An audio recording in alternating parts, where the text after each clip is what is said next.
Hi. So my name is Andrew Brookman, and I want to talk about um, my life um, being in the closet for 35 years and how painful that was. Um, you know, not being able to be who I wanted to be and holding myself back. Um, so, you know, they were challenging years and they were hard years and it was a lot of pretense. You know, I wanted to live with my dad, who was homophobic because this was the 90s, and it wasn't something that you sort of talked about back then. And I was just too scared to bring up the subject. And I was thought I was safer in the closet than I was coming out. Because back in the 90s, my community um, weren't, weren't really gay friendly, and my dad didn't really understand it, and my grandparents, they didn't understand it. So I had a lot of things against me.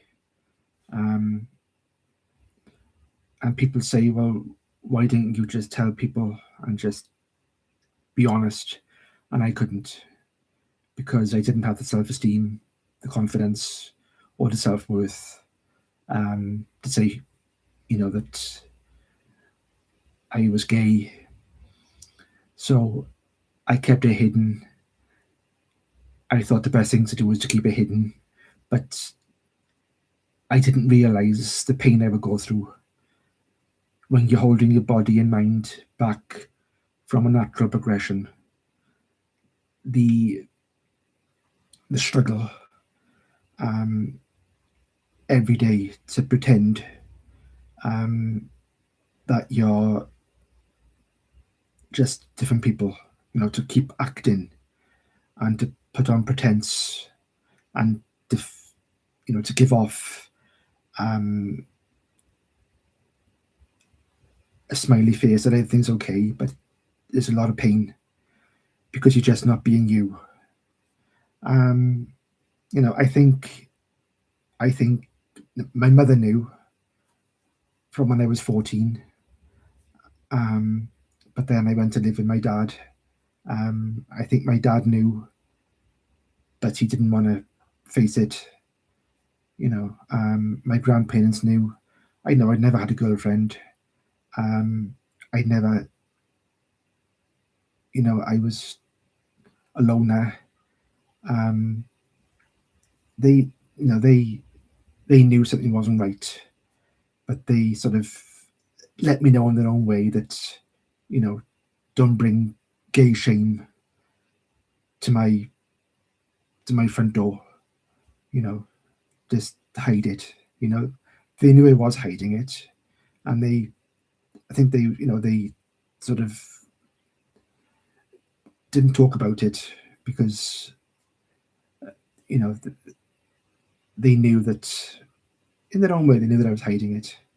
My mother tried her best to tell me to just to come out and to get a boyfriend and to live my life, but I didn't feel that my mother was strong enough um, to take on my grandparents and my dad, and the community, and I wasn't brave enough to face who I was, and they were horrible, horrible years. And this is all in my memoir and in my book, Colours of a Rare Bird. You know, when I talk about all of this and how I coped with being in the closet,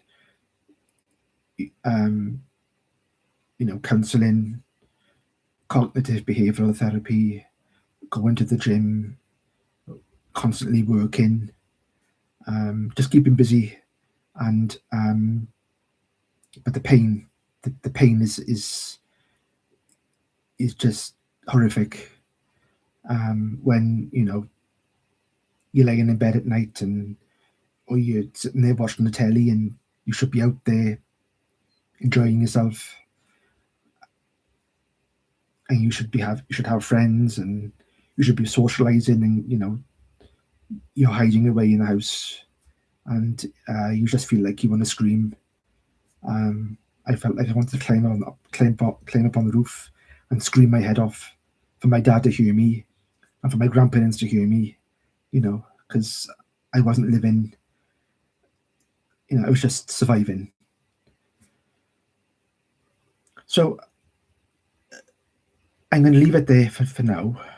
But I want to start these videos off, and I want to talk about the closet, and I want to hopefully get your feedback, and because there are loads of people out there, men and women in the closet, and young people as we speak, and it's still a huge subject, and there's still people hurting, and I just want to talk about it, bring it out into the open, and I think in my book Colours of a Rare Bird, I've pretty much discussed the closet, a hidden illness, or a hidden something you can't see. I think I pretty much put it all into one book. I pretty much caught the closet into a net and talked about it, from internal to external. So yeah, I'll leave it there for now, and